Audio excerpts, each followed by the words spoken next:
Wahai muslim, kematian sedang mengejarmu. Ada satu fenomena teman-teman sekalian yang kita semua bisa lihat di depan mata kita, yaitu masalah kematian. Risalah ini akan kami sampaikan kepada orang yang sehat dan sakit, orang yang kaya dan juga miskin, para pemimpin dan masyarakat, orang cerdas dan juga orang yang bodoh, laki-laki dan perempuan, anak kecil ataupun orang dewasa.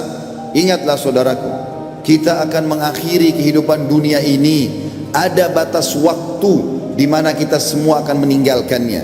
Semua yang kita kumpulkan dari rumah yang mewah, kendaraan yang kita banggakan, pasangan hidup, apa saja dari pakaian, bahkan perlengkapan dan pernak-pernik kehidupan ini, semuanya akan ditinggal. Pasti kita akan meninggalkannya. Nabi SAW bersabda dalam sebuah hadis yang sahih, kalau anak Adam meninggal dunia, akan ikut bersamanya ke kuburan tiga: keluarganya, hartanya, dan amalnya. Serta akan pulang dua, keluarganya akan pulang. Secinta-cintanya seorang istri pada suaminya, pasti dia tidak akan pernah menginap di kuburan itu. Dia akan pulang. Cinta-cintanya seorang suami pada istrinya juga tidak akan tinggal menemani istrinya di kuburan. Orang tua dengan anak, teman dengan temannya, bawahan dengan atasannya, semuanya akan meninggalkan kuburan tersebut. Begitu juga dengan harta. Mobil semewah apapun hanya diparkir di pagar kuburan. Setelah itu akan dibawa pulang menjadi warisan. Yang tinggal bersama kita hanya satu, amal kita, yang selama ini selalu kita lalaikan. Mikrofon masjid dengan keras, panggilan dari Allah, hayya 'alas shalah, hayya 'alal falah, ayo salat, ayo menuju kepada kemenangan, kita lalaikan. Orang miskin yang mengetuk-ngetuk kaca mobil di sebelah rumah orang miskin tidak makan, mengulurkan tangannya, lalu syaitan membisikkan kuping kita mengatakan orang itu masih muda, masih kuat. Lalu kita mengiyakan syaitan sehingga kita tidak mengeluarkan sedekah tersebut. Al-Quran hanya menjadi hiasan, berbangga-bangga dengan kertasnya, dengan sampulnya yang bagus, penerbitnya yang dikenal, atau yang bestseller yang dijual di pasar-pasar.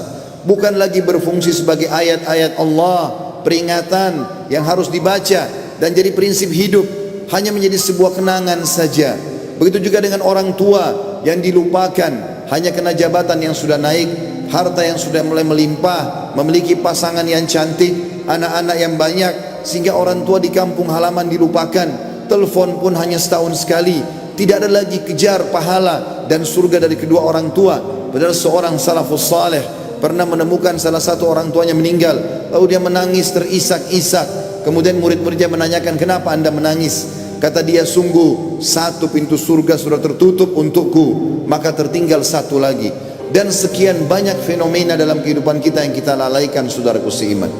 Dengarkan dan renungi baik-baik bagaimana Allah mengingatkan dalam kitabnya tentang masalah hari pulang ini.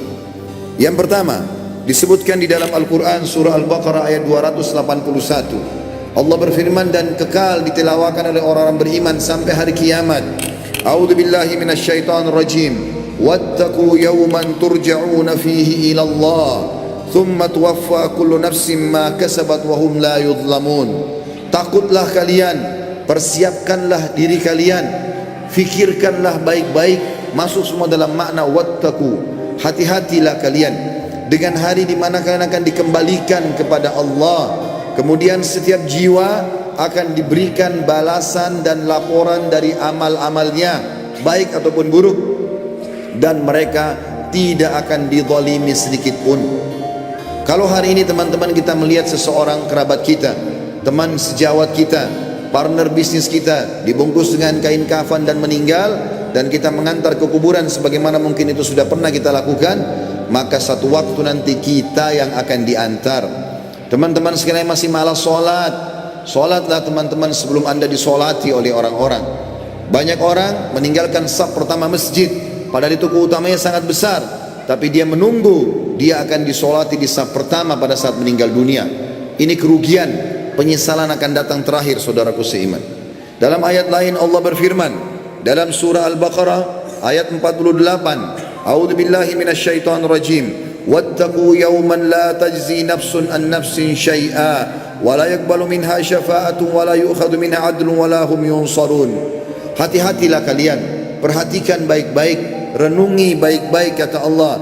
hari di mana tidak ada lagi jiwa bisa membantu jiwa yang lain, dan tidak akan diterima lagi rekomendasi-rekomendasi, pertolongan-pertolongan, dan juga tidak akan pernah ada yang bisa memenangkan. Di dalam ayat yang lain juga Allah mengingatkan surah Luqman, surah nomor 31 dalam Al-Quran ayat 33. A'udzu billahi minasyaitonir rajim. Ya ayyuhan nas ittaqu rabbakum wakhshaw yawman la yajzi walidun an waladihi wala mauludun huwa jazin an walidihi syai'a inna wa'dallahi haqqun fala taghurrannakumul hayatud dunya wala yaghurrannakum billahil garur. Artinya, hai sekalian manusia, wahai manusia, Allah panggil. Dan saya ingatkan lagi di atas mimbar ini, Allah memanggil semua kita tanpa mengenal sukunya, bangsanya, jabatannya, status sosialnya, ataupun laki-laki dan perempuan, muda ataupun tua.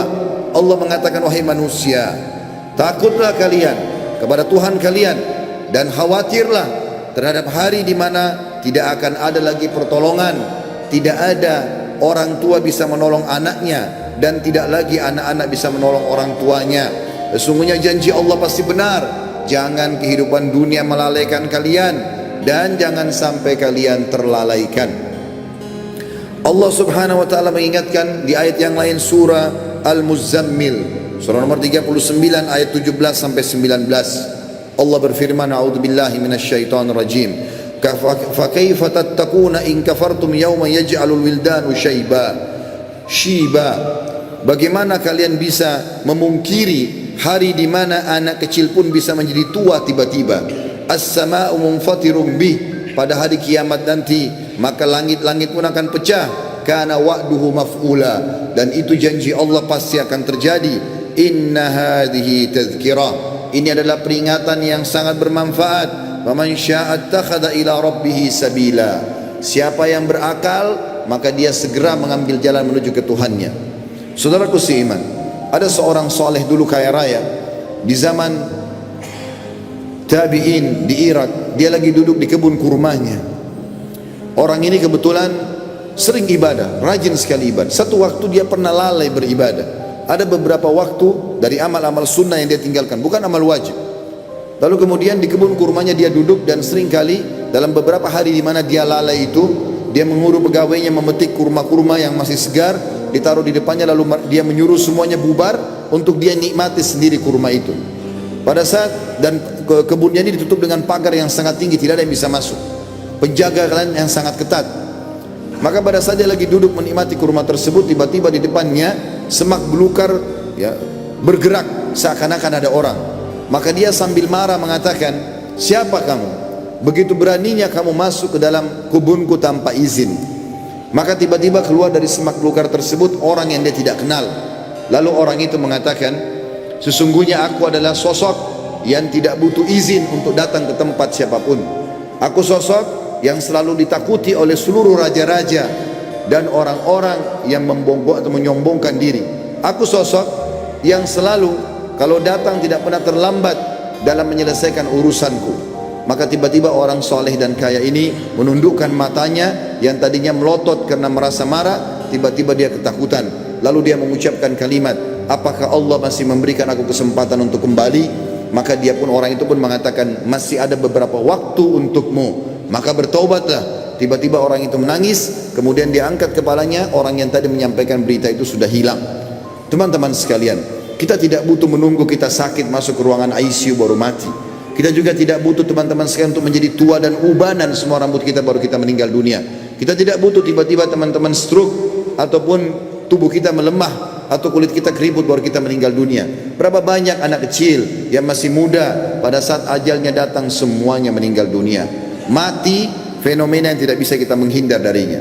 Perhatikan baik-baik, Allah berfirman di dalam surah Al-Imran, surah nomor 3 ayat 185. A'udzubillahi minasyaitonir rajim.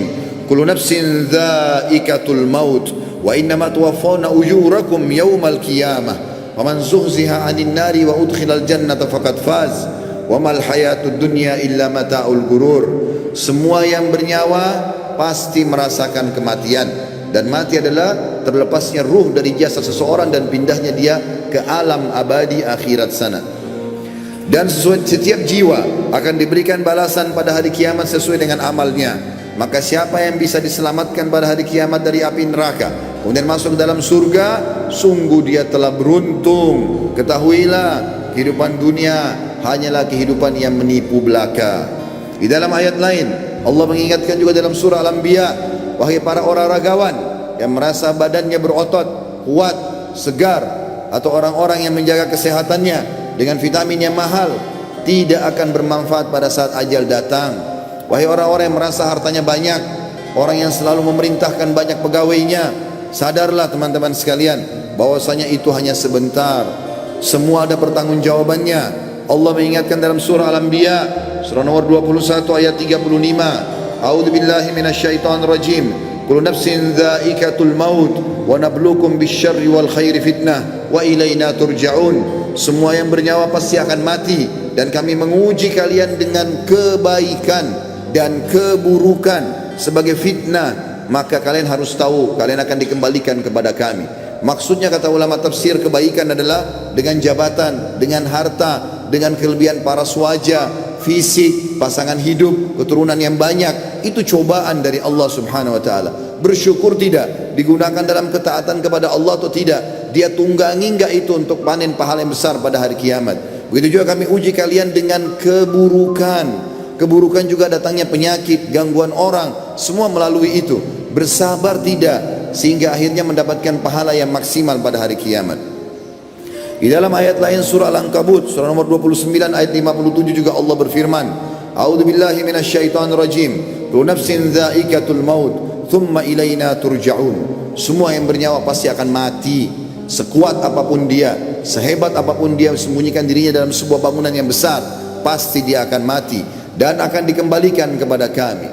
Di dalam ayat lain Allah lebih jelas lagi menekankan masalah itu dalam surah An-Nisa. A'udzubillahi minasyaitonir rajim. Aynama takunu yudrikumul maut walau kuntum fi burujim musyayyadah. Dimanapun kalian sembunyi, pasti mati akan datang kepada kalian, walaupun kalian sembunyi di dalam bangunan yang sangat kokoh. Dan terakhir ayatnya adalah Allah SWT mengingatkan dalam surah Jum'ah, ayat yang sudah sangat masyhur, surah nomor 62 ayat 8. A'udzubillahi minasyaitonir rajim.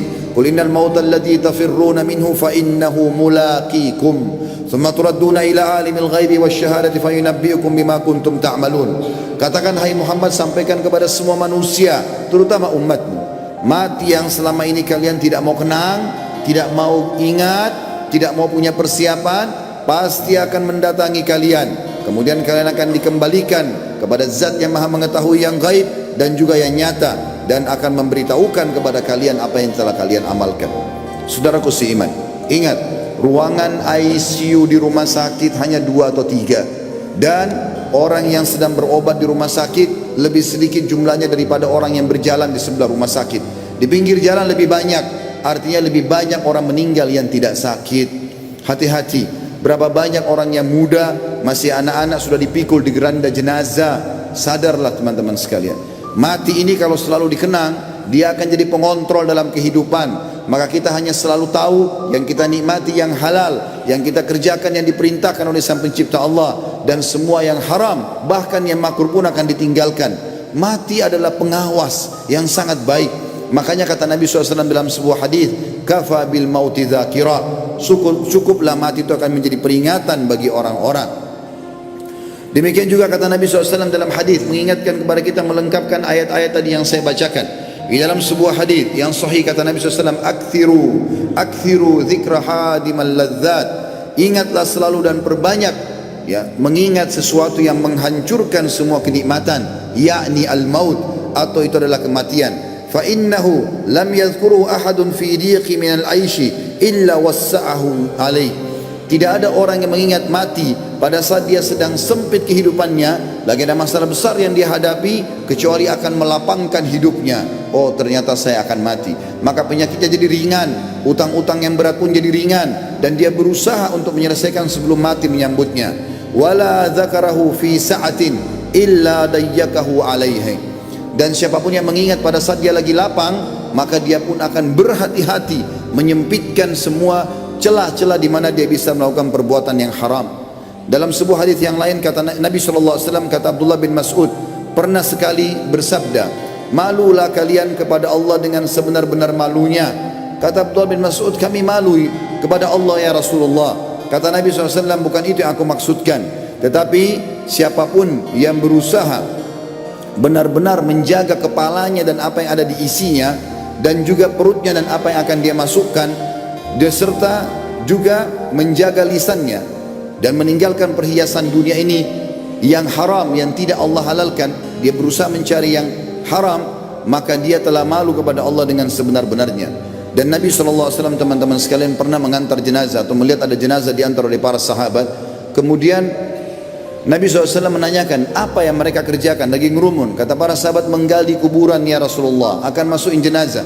Maka kata para sahabat, tiba-tiba kami lihat Nabi SAW bersegera ke sana, kemudian duduk di depan liang lahat tersebut, lalu meletakkan lutut beliau ke tanah. Lalu saya pun datang, kata Al-Bara' ibn Azib radhiyallahu anhu, perawi hadis ini, saya pun datang lalu menanyakan, kenapa ya Rasulullah? Maka saya melihat Nabi SAW tidak menjawab dan meneteskan air mata sampai tanah itu basah. Lalu beliau mengatakan, wahai saudara-saudaraku, untuk ini kalian harus punya persiapan. Hasan Basri rahimahullah, seorang ulama tabi'in, pernah mengantar jenazah. Lalu dia berzikir. Sambil berzikir, ada seorang anak muda di sebelahnya bertanya kepadanya, lagi ngantar jenazah, wahai imam, kalau imam itu kita kiai sekarang, wahai imam, kenapa anda berzikir?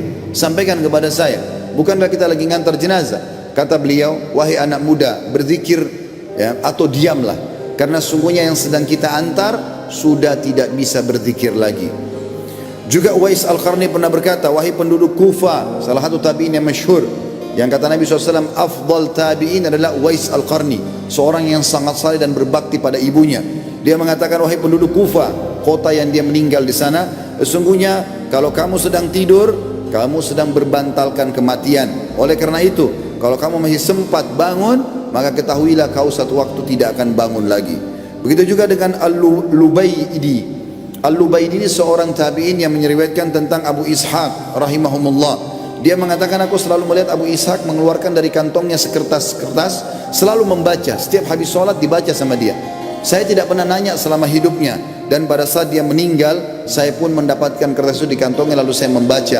Ternyata isinya adalah, wahai Abu Ishaq, perbaguslah amalanmu, sesungguhnya ajalmu telah dekat. Wahai Abu Ishaq, perbaguslah amalmu, sesungguhnya ajalmu sudah dekat. Saudaraku seiman, sebagai penutup dalam khutbah ini bukan bermaksud menakut-nakuti, tetapi kita harus sadar sebagai seorang muslim, salah satu rukun iman kita iman kepada hari kiamat, rukun iman yang kelima, dan rentetannya adalah mengetahui kematian akan datang, mengetahui adanya alam barzah, dan juga kita tahu akan ada pembangkitan hari kiamat dan ditimbang amal baik dan amal buruk, serta juga akan ada surga dan neraka. Ini penentuan terbaiknya adalah pada saat sekarang kita masih hidup. Jangan terus-menerus lalai. Cukuplah yang telah berlalu. Kata para ulama, kalau yang berlalu adalah kebaikan, bersyukurlah dari amal soleh. Kalau perbuatan buruk, maka bertaubatlah. Kalau seandainya yang sedang kamu lakukan, kalau kamu masih hidup hari ini, perbaikilah amalmu hari ini, dan hari esok kau hanya bisa membuat program. Oleh karena itu teman-teman sekalian, hati-hatilah dengan masalah-masalah seperti ini. Sebaiknya setiap muslim harus sadar, memperbanyak mendalamkan ilmu agama dan beramal saleh, serta bertobat dari dosa-dosanya. Aqulu qauli hadza, saya sudah mengucapkan perkataan ini, wa astaghfirullah li wa lakum, dan saya beristighfar kepada Allah dan mengajak jemaah istighfar kepada Allah.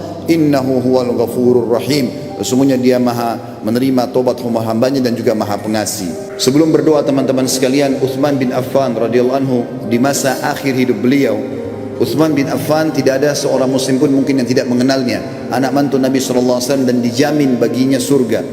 Pernah membaca ayat tentang kuburan, hatta zurtumul maqabir. Kemudian beliau menangis, meneteskan air mata sampai pipinya semua basah, jenggotnya basah, dan Qur'annya pun yang dipakai baca basah, sampai karena tidak tahan lagi dia pingsan. Istrinya datang membangunkan, tidak bisa bangun. Lalu istrinya memanggil beberapa sahabat yang masih hidup waktu itu, kemudian mengatakan, coba lihat Utsman. Mereka pun datang membangunkan, tidak bangun, sampai dipercikan air berulang kali, barulah Utsman bangun. Lalu ditanya oleh beberapa sahabat, wahai Utsman, kenapa anda sampai pingsan baca Al-Quran? Kata dia, saya membaca ayat tentang kuburan, maka saya pun ketakutan. Maka kata orang-orang di sekitarnya, apakah kamu takut sementara kamu ini siapa? Anak mantu Nabi SAW, dapat jaminan surga, dan sudah banyak sekali hadis-hadis yang merupakan keutamaan kamu. Maka Utsman mengatakan, betul yang kalian ucapkan. Nabi SAW menjamin bagiku surga, tapi Nabi SAW tidak menjamin bagiku kuburan. Mungkin aku disiksa dulu, kemudian baru aku menuju ke sana. Oleh karena itu teman-teman sekalian, tidak ada jaminan bagi seseorang kalau dia akan selamat, dan yang akan menyelamatkan dia hanya diri dia sendiri. Makin ikhlas, makin banyak amal, maka makin selamatlah dia. Ada hadis Nabi SAW tentang hari Jumat, dua buah hadis yang memerintahkan kita untuk berdoa. Yang pertama teman-teman sekalian adalah hadis riwayat Imam Muslim. Kata Nabi SAW, hari Jumat ada waktu pasti diterima doa, dan itu kata Nabi SAW, kejarlah pada saat imam atau khatib sedang duduk di khutbah kedua sampai diiqamahkan solat. Makanya semua khatib-khatib di mimbar kaum muslimin pasti berdoa di khutbah kedua, karena tahu itu waktu mustajab. Dalam hadis yang lain riwayat An-Nasa'i, kata Nabi SAW, Jumat 12 waktu dari subuh sampai maghrib. Tidak ada seorang muslim yang berdoa di 12 waktu itu kecuali diijabah oleh Allah, dan perbanyak doa selepas asar sampai terbenam matahari. Maka jangan sia-siakan dua waktu ini. Sekarang kita hadirkan hati dan pikiran kita untuk berdoa kepada Allah Subhanahu wa taala, semoga Allah kabulkan. Dan sebentar selepas asar sampai menjelang maghrib, maka berdoalah dan sampaikan hajatmu wahai saudaraku kepada Tuhanmu, karena Tuhanmu Maha Pengampun dan Maha penerima taubat hamba-hambanya. Alhamdulillahi Rabbil Alamin. Kami memujimu ya Allah sebagaimana layak kau dipuji sebagai pencipta. Kami tahu dan yakin engkau sedang melihat kami, karena engkau maha melihat. Mendengar kami, karena engkau maha mendengar. Dan mengetahui semua niat dan gerak-gerik kami, karena engkau maha mengetahui. Kami tidak berkumpul di rumahmu ini ya Allah kecuali untuk menjalankan salah satu perintahmu. Maka terimalah amal ini dengan pahala yang sempurna. Ya Allah, terimalah seluruh amal-amal kami yang telah kami lakukan dari awal kami balik, semuanya dengan pahala yang sempurna. Begitu pula yang sedang kami kerjakan, begitu juga yang akan kami kerjakan sampai menjelang ajal datang nanti. Begitu juga dengan amal kedua orang tua kami dan seluruh kerabat kami. Ya Allah, ampunilah kami, kedua orang tua kami, seluruh kerabat kami, muslimin dan muslimat, mukminin dan mukminat, yang hidup dan juga yang sudah meninggal. Ya Allah, kami mohon kepadamu agar engkau menjadikan negeri kami Indonesia negara yang aman, tentram, damai. Seluruh umat Islam di bawah naungan ukhuwah Islamiyah, diangkat perselisihan di antara mereka, dan dalam ibadah mereka kembali kepada wahyu Al-Quran dan Sunnah. Dan karuniakan kami ya Allah pemimpin muslim yang adil, yang kembali kepada Al-Quran dan Sunnah, meninggikan agamamu ya Allah, dan menyebarkan keadilan serta kemakmuran di tengah-tengah masyarakat. Lunasilah utang negeri ini, dan jadikanlah negeri kami negeri yang makmur, tentram, dan menjadi contoh bagi negara-negara yang lain. Dan kami mohon kepadamu ya Allah agar engkau menolong saudara kami di Palestina, di Syria, di Yaman, di Irak, di Myanmar, di Ahsa, dimanapun mereka berada sedang tertindas. Ikhlaskan niat mereka, terima para syuhada mereka, muliakan Islam di tangan mereka dan tangan kami semua, serta ikut sertakan kami bersama mereka di pahala, baik dengan doa, dengan harta, juga dengan jiwa kami. Dan ya Allah, satukanlah kami semua yang hadir di majlis ini di Jumat yang mulia ini di surga Firdaus tanpa hisab. Wa sallallahu nabiyana Muhammadin walhamdulillahi rabbil alamin. Innallaha ya'muru bil adli wal ihsan. Ketahuilah saudaraku seiman, Allah selalu menyuruh kita berbuat kebaikan dan keadilan. Wa yanha 'anil fahsya'i wal munkari wal baghi. Allah larang perbuatan mungkar, keji dan maksiat. Ya'idzukum la'allakum tadhakkarun. Itu peringatan dari Allah, jadikan sebagai pegangan hidup kalian. Fadhkurullahal azim yadhkurkum. Ingat selalu Allah, Allah akan ingat kepada kalian. Washkuruhu ala ni'ami yazidkum. Syukuri nikmatnya, dia pasti akan tambah. Wala dzikrullahi akbar. Mengingat Allah ada amal yang paling besar. Wa aqimis shalah, dan dirikanlah salat.